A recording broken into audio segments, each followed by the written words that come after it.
The Locked On Podcast Network presents the College Sports Big 3 in 30. The three biggest stories in college sports. From our local experts at the Locked On Podcast Network. We bring you the real story, why it matters, what's next, who wins the big game, and more, all in 30 minutes. The College Sports Big 3 in 30 starts now with the biggest story in college sports. That is 5 straight for your Michigan State basketball Spartans. You are Locked On Spartans, your daily podcast on the Michigan State Spartans, part of the Locked On Podcast Network, your team every day. Michigan State wins their 5th straight game, all against teams that are either in the top 25 or, hey, the only team that wasn't that they've beaten in this streak. Well, they were underdogs by about 6 or 7 points. And, oh, yeah, started that game down 16 points. But with this team, it just doesn't matter. And, hey, who's that over there? That's Justin Sand of 24/7 Sports. Justin, how are you doing on this Sunday, my good friend? Matt, there's what can be complained about. We got an Xavier Booker 3. We got a Cohen Carr alley-oop, and then probably like another one, and then another one. Multiple Carson Cooper alley-oops. Oh. Hard to be disappointed on a day like this. Weather is great. And Michigan State holds the first place ranking in the Big Ten once again after another game. Just another one of these games, where it's Michigan State, just great defense, holding Wisconsin, one of the league's and nation's best offenses, just 62 points. They held John Tanji to irrelevant status.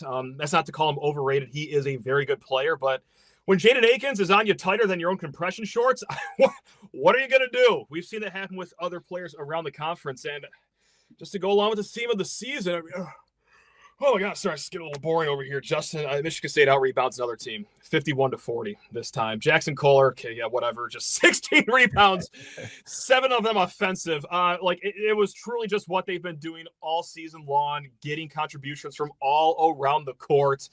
This is a special team. Stop me if I'm getting way ahead of my skis, but look, we're less than a half hour removed from this great win. How could anyone be stopped thinking this? Feels like 2019, doesn't it? Like, team hit a kind of a snag in the middle of the season. You have some doubts, and then, well, oh boy, this is going to be a tough last 7 games of the season here. Well, they just go ahead and just win them all, and someone emerges as a top dog like Cassius Winston did. You got that right here in Jace Richardson, and even for his standards, just an okay game. But, man, it's a special team. I know I'm stating the obvious now, but there is a specialness in the air in East Lansing, Justin. Yeah, Matt, it's one of those teams where it's like you go into every single game not only feeling very confident about the fact that, like, no matter who's on the court, they're going to give it their all. And whichever guys aren't having a good game, enough guys will come out to offset it.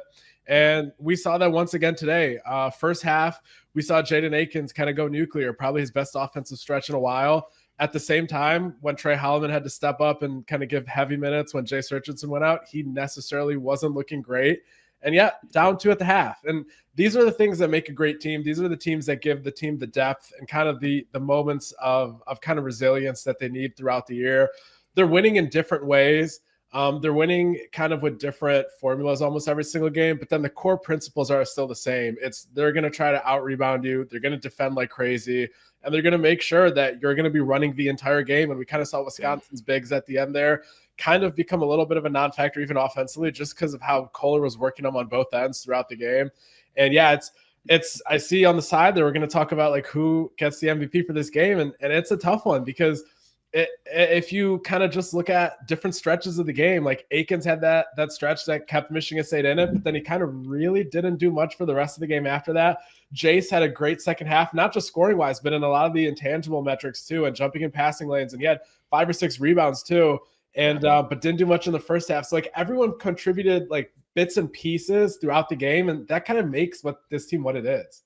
It's beautiful. And of course, we are going to try to debate who the MVP is or our top 5 guys from this game. I don't know how the conversation's going to go, quite frankly, but really quick, I guess egg on my face for being dead wrong in the preview show with Locked On Badgers. Our guy Ryan Herring's over there. We both said, with some stats attached to it, with how good Wisconsin is offensively, how solid Michigan State is too, that this is going to be a game where it's the first team to the upper 70s, really. This isn't going to be your old school MSU versus Wisconsin, first team to 60 wins this game. No, of course that's what it boiled down to. Justin, I mean, this was always going to be a rock fight. That's just in the DNA of Wisconsin versus Michigan State basketball. Wisconsin, they were ice cold from three-point land. They got 32 attempts off, just made 5 of them. John Tonji, 1 of 8 from behind the arc. Man, I thought it was fascinating, too, because Michigan State, they were not hedging on the ball screens like I thought they were going to. Yeah. They went under on a lot of screens, and I'm thinking, like, this is a good Wisconsin team. I don't know how sustainable that's going to be, but sure enough, leave it to the mastermind that is that coaching staff and Tom Izzo to put the faith in the defense's hands there that everything is going to be okay. So I just had to make a mention to, once again, collectively the group effort on defense over the whole game. And we also got to point this out, too, because this has been the favorite trend, putting the clamps down late in the game. You've all seen the stats, no shots made for Michigan in the last 4 minutes, none for Purdue in the last 5 or whatever it was. Illinois, they went the last hour and a half in their own gym not scoring.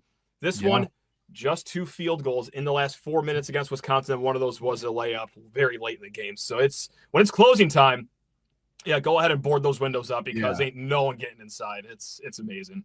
Yeah, it almost is kind of like the opposite of last year's team. Well, and pretty much every single way it's the opposite of last year's team, but especially this run where, like, you'll watch a game in the second half where last year Michigan State would make one of those signature vanity comebacks of, like, they trim it from, like, down 11 to, like, down 3. And then the final 4 minutes, the other team would go on that scoring run that this year the other teams are not going on. And it's kind of the opposite of, we saw the stats and you just touched on them there. Like the last, like, 4 or 5 minutes of, like, 3 of the last big wins have kind of gone in that way of just the water's been completely shut off. And it's every single position. It's every single guy. Like, I know, like, Jaden Akins is probably, like, in that defensive player of the year category for the Big Ten, but, like, all of these guys, like, even, like, Jace Richardson, like, obviously the reason that he's flying up the draft boards isn't because of the defense, but his hands are active as anyone, and he's fighting through every single screen. And Kohler's back there, like, obviously, like, the measurables aren't there, but he makes up for that with his motor, like, 10 times over. Carson Cooper, like, say what you will about maybe not having the best offensive touch, but that guy's defending like crazy and then running as hard as he can to go get the UPA. Like, every single guy on this team is fully bought in. And we can debate, like, the roster construction of, like, oh, like, what, like, if Michigan State loses in the Final Four, but not the national title game, somebody on Twitter is going to be like, oh, you know what? They would have won those extra 2 games and they would have won the national title if they would have gone and gotten, like, I don't know, a Terrace Reed or something. There's always going to be like, unless they win the national title, someone's like, oh, they need to get maybe, like, a little bit better at center than they got last year. And those points could be valid. But the way that every single person on this team is bought in and everyone has the most low maintenance, low ego kind of approach to every facet of the game of basketball, I think it's, like, the greatest formula in basketball right now. And they don't have a Janai Broom. They don't have a Mark Sears. But, like, man, like, this team is constructed in the way where everyone is going to give you everything they have for every single minute of every single game. Down 11 in the first half, and you're sitting there as a Michigan State fan probably thinking, and I don't want to speak for everyone here, but this is what's going through my head, like, all right, we've seen it. We've seen this before, double-digit deficit in the first half. Like, how are they going to do it this time? Because we know they're going to find a way. Again, they did it at Illinois. Michigan, I don't think it ever got to double digits. If it did, I apologize, but I think it was like 9-ish points, whatever, in the first half, but still, they stomached whatever it was, an 18-0 run by the Wolverines that game. I mean, Purdue was up 8 on them early on in the game. It's like, they got mental fortitude. And that's not to say, like, oh, teams in the past are just mentally weak and soft. I'm just saying, like, this one is really headstrong. Like, they have bought in completely. Yeah, the game starts, Matt, once they're down like 9 in the first half. That's when the game starts. It's almost like comforting to them. Yeah, that's right. It's that Xavier Booker 3 to stop a 3-minute scoring drought. That's when the game officially begins for the 2024-25 Spartans. That is the free space on the bingo card the last, 2-3 weeks is MSU down a dozen. Booker finding nothing but the nylon here. When the game tips off, the NBA action is just getting started, and there's no better place to get in on it than FanDuel, America's #1 sportsbook. With FanDuel, you can place live bets throughout the game, so even if you miss the opening tip-off or want to bet on a fourth quarter comeback, you can stay in the action. And if you're looking for a bigger payout, you can even combine your live bets into a same-game parlay. I love using FanDuel's live betting feature because it keeps every moment of the game exciting, whether I'm backing my team for a late-game rally or picking a player to hit a clutch 3. I never feel like I missed my chance. Plus, the app is easy to use, and when I win, I get paid instantly. Tonight's NBA slate includes 2 embattled franchises just trying to pick up the pieces after the trade deadline. The Kings and the Mavs face off. The Mavs slight favorites, laying 1.5 according to FanDuel. Right now, new FanDuel customers can get $150 in bonus bets if your first $5 bet wins. Just visit FanDuel.com to join today. That's FanDuel.com for your shot at $150 in bonus bets. Make every moment more with FanDuel, the official sports betting partner of the NBA. You are Locked On Vols, your daily podcast on the Tennessee Volunteers. Part of the Locked On Podcast Network. Big time win. The game-winning shot at the buzzer from who? Who was it? Jemai Mashack. How about that? You gotta love sports. You literally have just got to love the way things work out sometimes. A monumental win for so many different reasons. We talked about it with Grant Ramey on Friday's show for several of them. We're going to go through here the next 15 minutes or so and just kind of get some raw reaction, right? I mean, as you can see, I'm doing my postcast here. I'm on the road. I'm in a hotel room. I'm in Houston, Texas. I'm watching Tennessee baseball work through the Astros Foundation Classic, the College Classic this weekend. Got back to, really I started listening and watching on the way back to the hotel. And then it was one of those when I got back to the room, I planned on, changing clothes, going to grab a bite to eat or whatever, but I couldn't stop. I was gonna be keeping track of the game on my phone no matter what, but this wasn't worthy of a let's watch YouTube TV on my phone while I'm going and trying to find some grub or a drink or something. I've got to sit here at the TV and I can't leave, right? And that's what's awesome about college basketball sometimes, and really college sports in general. But especially this game. I mean, you had Alabama that really felt like it took control of things with about 2 minutes left in the ball game and just kind of wouldn't relinquish it for a little bit. And Tennessee went ice cold from the field there towards the end. But, the iconic game-winning three-pointer, again, from Jemai Mashack, as both Rick Barnes and Zakiya Ziegler were trying to call timeouts. They were trying to call timeout. Thank God they did not get that timeout granted, right? But even without that iconic Jemai Mashack three-pointer, it would not have happened if he hadn't rebounded and missed Chazlanier free throw attempt with 30 seconds left, drawn the foul, and then sank both of his free throws to tie the game at 76. I mean, he just manhandled his dude. He whooped that tail. Got that rebound, and he got fouled, goes to the other end of the court, okay, and sinks both of those humongous free throws to tie it at 76 all. It also wouldn't have happened if Tennessee hadn't forced Alabama into a 5-second violation there after a very, very questionable jump ball call. Very questionable jump ball call there. So Alabama's going to get the last shot, right? Alabama's going to get an opportunity to win. They're inbounding it underneath its own baskets. They can go over there and draw up a play, see what happens. Tennessee does some different subs. They get Cade Phillips down there, and he's the one jumping and guarding the inbounder. And there's a 5-second violation. And that was at 3.8 seconds left in this basketball game. Tennessee found a way to do it. How did it sound? Courtesy of the Vol Radio Network. You guys know it. We have written permission and verbal permission to play this on the podcast. This is Bob Kessling, Bert Bertelkamp on the Vol Radio Network, how Tennessee won it over Alabama. Bob Kessling, Bert Bertelkamp, Vol Radio Network is how you heard it around your Vol country listening stations. However you want to fry, I don't know. I'm scatterbrained right now, guys. I'm in a hotel room doing a podcast. You guys know me. I'm such a structure guy. I hate doing shows on the road because I don't have my proper equipment and the things in my ears that don't sound right. But man, I mean, this is what it's all about, right? I mean, your raw reaction. Where were you when Jemai Mashack sank that three to beat Alabama and potentially lock up a number one overall seed for the NCAA tournament? Yes, Tennessee's got a couple more games left. Yes, they can't just crap the bed. Yeah, you need to have a pulse in Nashville. I get all that, okay? Grant and I talked about that, on Friday's show. But I asked the question, is it as simple as this? Is it Tennessee, Alabama, right? It's the winner of this game. Do you get a number one seed? Might not be as simple as this. However, if you lose this game, boy, it's an uphill climb because this is your best competition remaining. This is your best shot at improving that resume ahead of March, okay?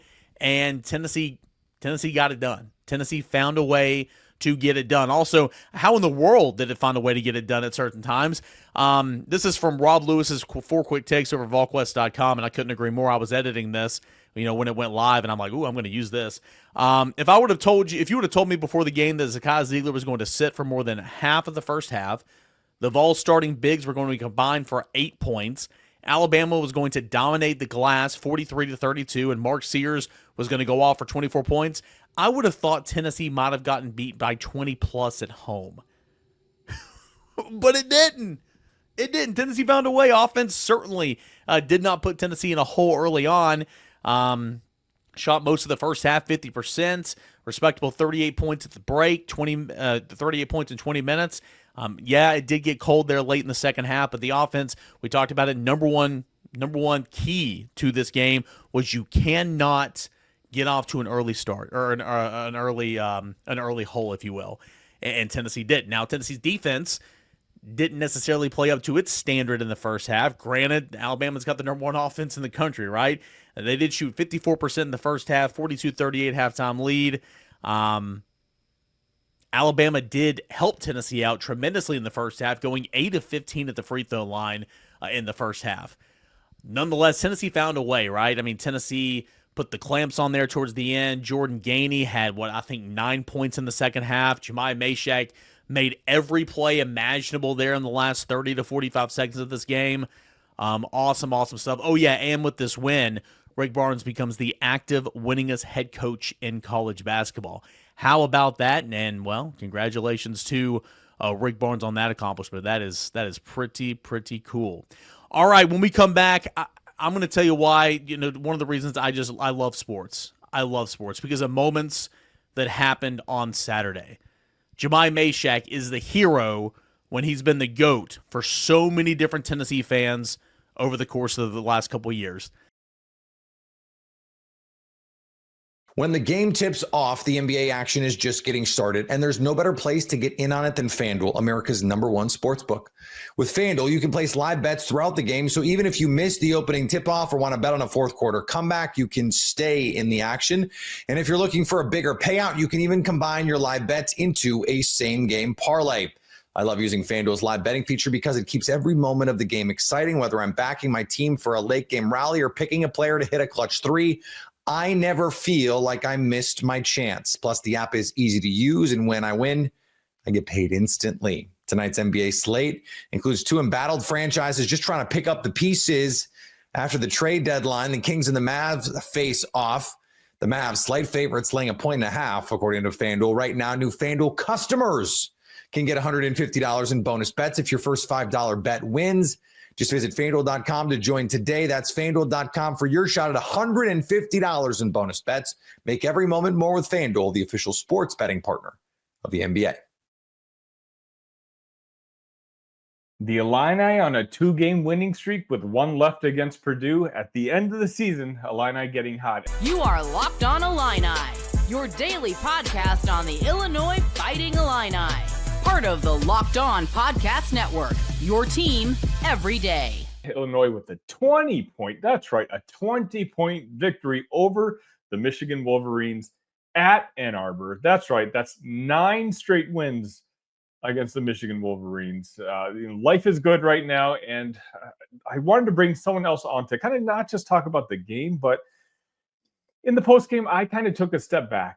And I wanted to, the season was reeling after that Duke game.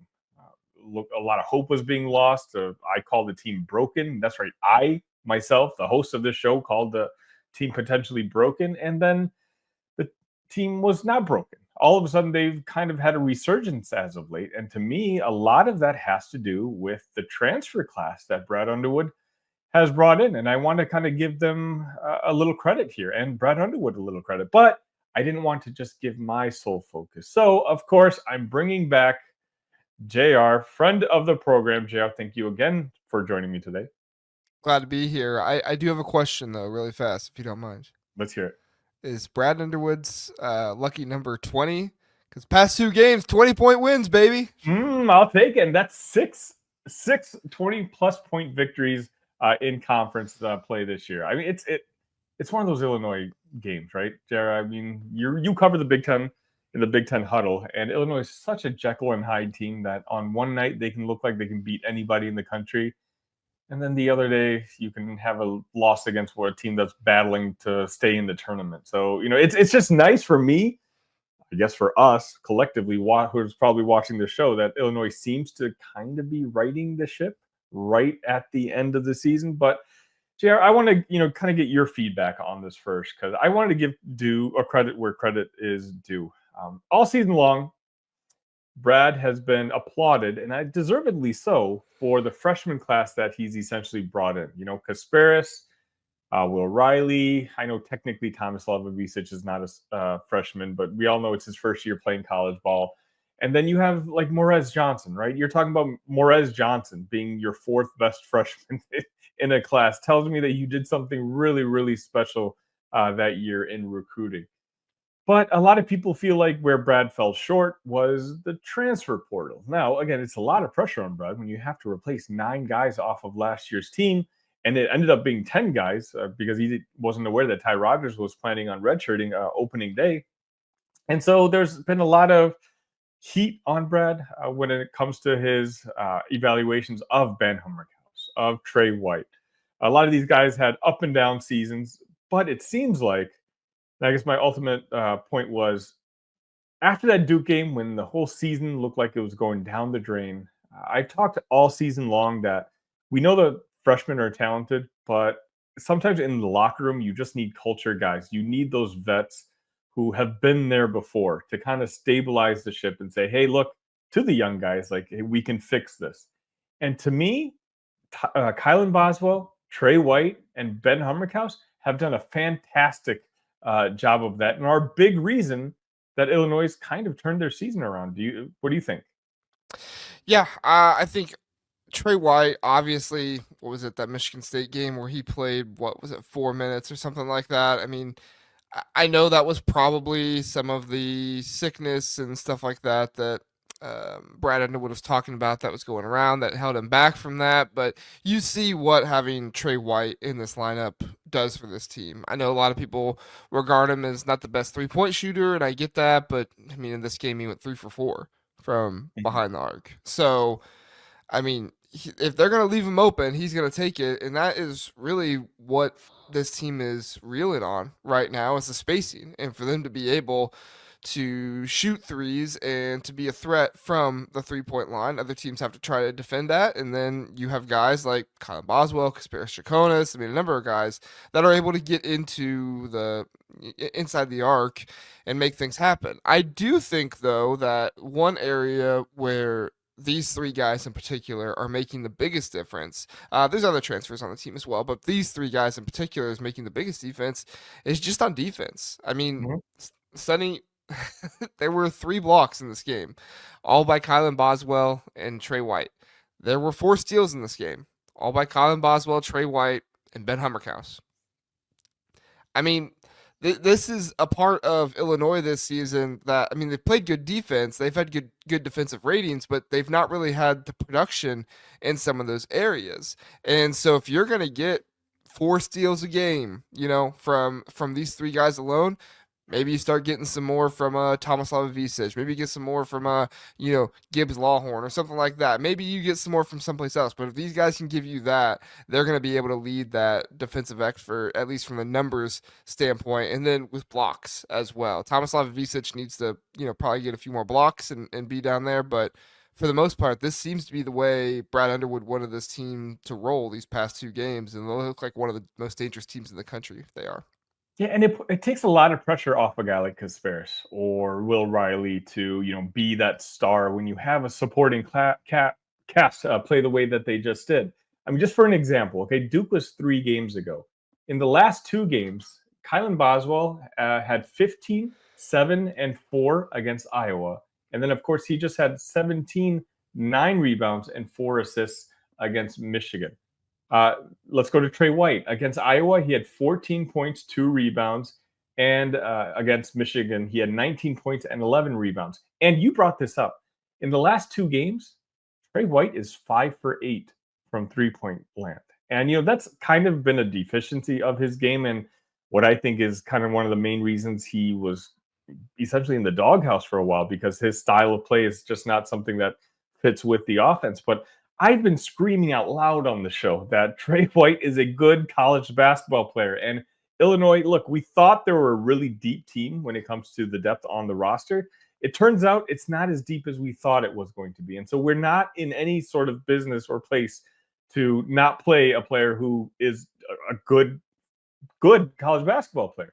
The other guy I want to give credit to is one that you and I, let's be honest, have hated on, a big part of this season for honestly deserved reasons. But he's turned things around. I think a lot of that has to do with him accepting a role. I mean, against Iowa, he only played 14 minutes. Against Michigan, he played 24 minutes. And sure, the box score doesn't jump out at you.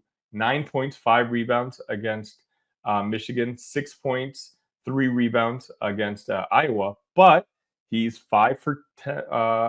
5 for 10 from 3-point land. And it's not even that. If you're watching Ben Hummerkaus over the last couple of games, he's doing all the little dirty jobs that you want your role players to do. And it's just, I think he's as relieved as anybody to get the light no longer shining on him and letting him just go out there, play basketball, shoot the wide open 3-pointer when it's there. He had some of the most key rebounds, including offensive rebounds against Michigan on Sunday. I think, again, if the other role players hadn't had such a good game, we'd all be talking about how solid of a game Ben Hummerkaus had. And, those are the 3 guys. You're talking about a lot of experience between those 3 guys that you're looking to carry a young team like this. And right now, at the end of the season, when we kind of need them most, they are.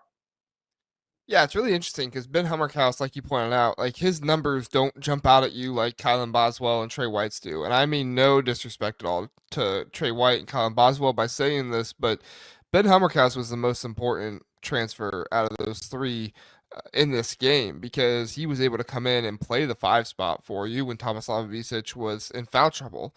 That's a 5 spot that was going against one of the best big men in the country in Vlad Golden, and a 5 spot that would have had either Will Cheddar or Danny Wolf coming in for him when he subs out.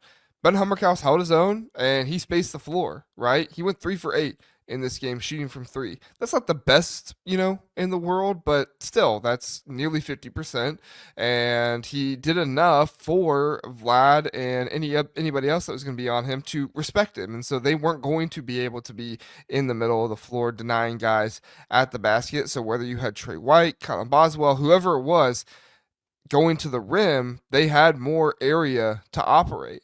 Illinois has fantastic, guys who can finish at the rim, but if they don't have to be fantastic and they can just go to the rim and, and make a play and not have to shoot around a 7-footer, you see how effective it is. And I can't say enough good things about what Ben Hummerkaus did as a supporting player in this game. Is he your 3rd option? Is he your 2nd option? Is he your 1st option scoring? No. Is he your best defender on the team? No. Like, he is not those things. But what he is he's a guy who was able to come in, fill a role, fill it well enough that the other team had to respect him. And just that, based off of that respect alone, it gave the other guys opportunities to make plays.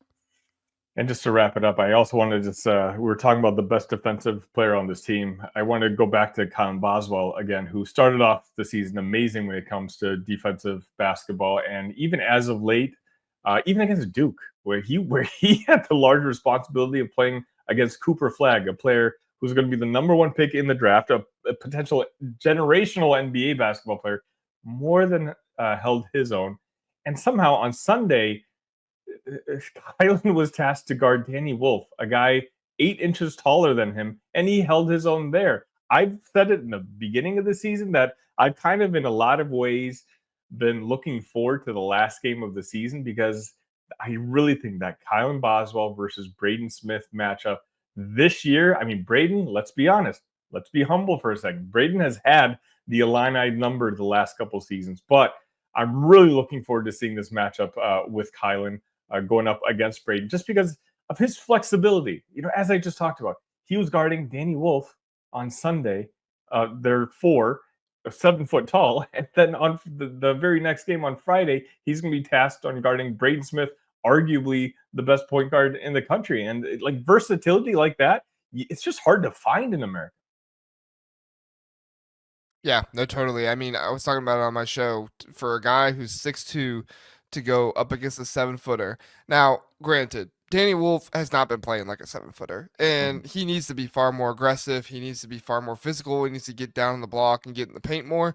But he could have done that this game, right? He could have fixed that, but Colin Boswell didn't let him do that. Colin Boswell got physical with him, and Colin Boswell got up in his grill, made him uncomfortable, and really Danny Wolf was pretty ineffective in this game. Now, I don't know what that says about him as a player that he's had a couple games like that recently, but as far as I'm concerned, Danny Wolf is one of the best players in the Big Ten, and Colin Boswell, however many inches away it is, you shut down one of the best players in the Big Ten. Bravo. Hats off to you. Just, it speaks to one more aspect of these three players that we're talking about that is just one of the key cogs and why this Illinois team can be as good as maybe some thought they could be early on in the season.